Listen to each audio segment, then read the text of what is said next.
What is this, open season on white people? Man, I just was looking through my email and a few of my links, and I noticed we got 5 stories within the space of like 5 minutes. Why don't we take a look at them?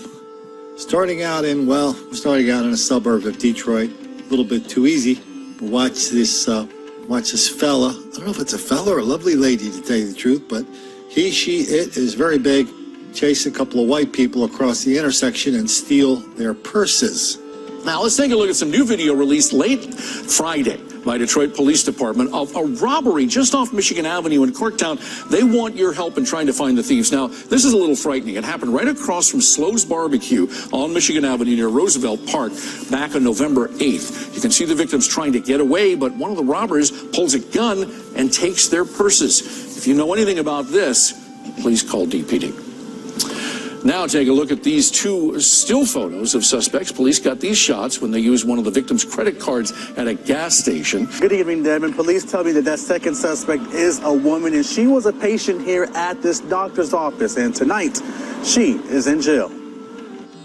We got a lot of calls on a recent armed robbery and critical assault of an area doctor. Those calls and tips led to new information to the violent assault of a Dearborn doctor, Melvin Hoberman.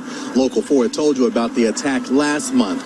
Now, Dearborn police responded to the doctor's office on Grindley Park. That's where they found the 75-year-old psychologist going in and out of consciousness. Police say he was stabbed in the legs between 15 to 16 times. Our detectives worked tirelessly and immediately arrested Emmanuel Vaughn. Monday, police announced they had a second suspect.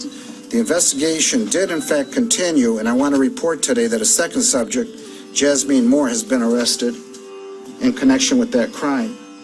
And it appears that Miss Moore may have been a patient and or an acquaintance of the doctor. Now, they both are charged with assault with intent to murder, armed robbery causing serious injury, assault with intent to do great bodily harm, less than murder, assault with a dangerous weapon, and conspiracy to commit armed robbery. It's tempting to wonder what kind of relationship that psychologist had with his patients. Was he the tough love kind, looking people in the eye and saying, hey, take responsibility for your own life. Get your act together. If he is, that'd be the 2 out of 10 kind. Or maybe he was the 8 out of 10 kind, saying, oh, you poor darling, you are a victim of relentless white racism all the time, everywhere. That explains everything. So don't try, because you can't win. Yeah, if you rob me, I won't like it, but I'll certainly understand it. Anyway, let's move up to one of these places where this is not supposed to happen. How about Concord, New Hampshire? I've been there. This fella and his lovely lady decided they didn't like it when somebody came up to them in a movie theater and told them to keep it down. Oh, have you heard that story before? If you've heard it once, you've heard it 100 times, right here in my books, in my videos, and in my stories. If you're in a movie theater, you can go confront a bunch of black people making a lot of noise. Go ahead. Just be ready for the pushback. Just be ready for a violent reaction. That's all I'm saying. Go ahead, tell them. If you're not ready for the reaction, then you better think about whether you want to do that or not. Anyway, they actually got charged with rioting. Hooray! Starting a riot in New Hampshire. Funny, I was looking up the lovely Finesse Ayala. She's the lovely lady on the right there. Just a couple years ago, she was doing the same thing in a restaurant. I think she actually punched the cop in the face while she was at it.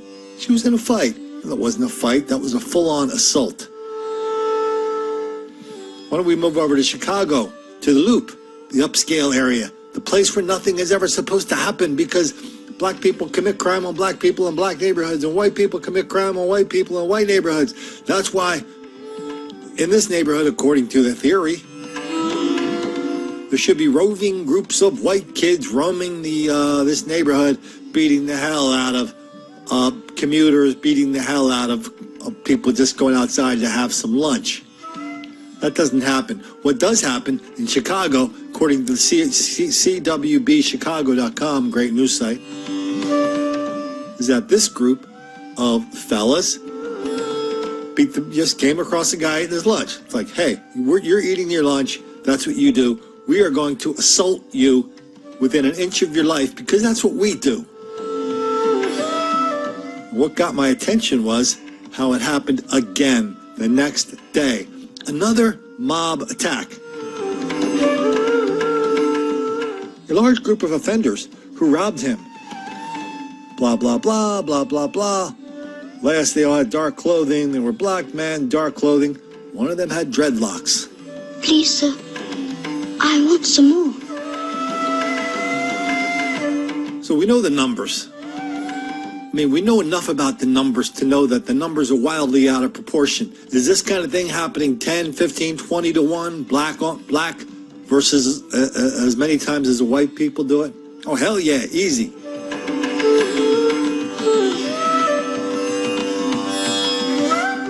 Noticing those numbers a good idea? Oh, that's a good idea to stay safe, especially if you're in a movie theater.